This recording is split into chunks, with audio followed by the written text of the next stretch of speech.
Hey everybody, Ultimate Oddball here.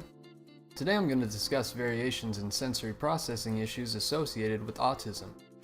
Most people familiar with autism are aware that autistic people often have sensory processing differences and difficulties. Not everyone is aware of the variations in these sensory processing differences, so I wanted to elaborate on them a bit and detail a few ways they might manifest using behavior common to autistic people. Sensory processing issues affect the five senses, either making them more or less heightened as far as activity in the nervous system and the communication of nerve cell input. This can result in avoidance of input or desire for input. A light touch on an autistic person's arm could cause pain due to sensory processing issues, while the same touch to another autistic person might barely be felt or noticed. Some autistic people have very little physical awareness of their body and posture, while others might be extremely aware of it. This process in the nervous system is not an on-off action, but instead could be more aptly compared to a dimmer switch. For individuals with typical sensory processing, the dimmer is right in the middle, while those of us with atypical sensory processing have it either higher or lower.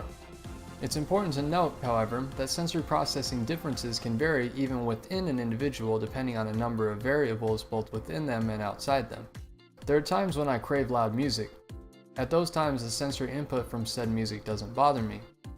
However, if I need to focus on something or write, I have to turn the music down.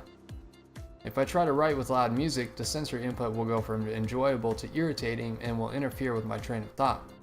This is part of why I find it beneficial to my overall well-being to be in my own environment, which I have some control over. It's very common for autistic people to desire structure and repetition, which may be partially due to how confusing the world can be in general, as well as finding people and their behavior difficult to understand. One way to mitigate these feelings of unease is to provide ways for autistic people to control their environments. Music through headphones is a popular option, as it can both block noise from the outside as well as provide music which the individual enjoys.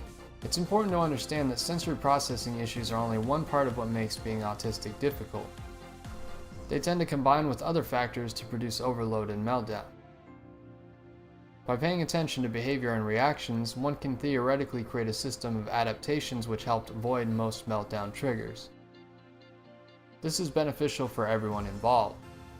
If you're familiar with meltdowns, then you know that once they start, there's no undo button. Therefore, it seems more logical to proactively avoid the things which may add up to a meltdown. While it's improbable that all meltdowns can be avoided, it seems likely they can at least be minimized. Well, thanks for tuning in. Thanks for coming by. Have a good day.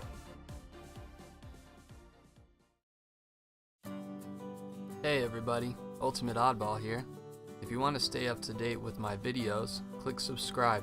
I release a new video on Monday, Wednesday, and Friday. I do gaming commentary and review.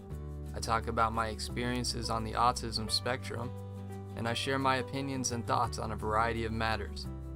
My hope is that, through my videos, I can help to dispel some of the misinformation, confusion, and negativity people have regarding autism. Thank you for helping me do that by watching these videos.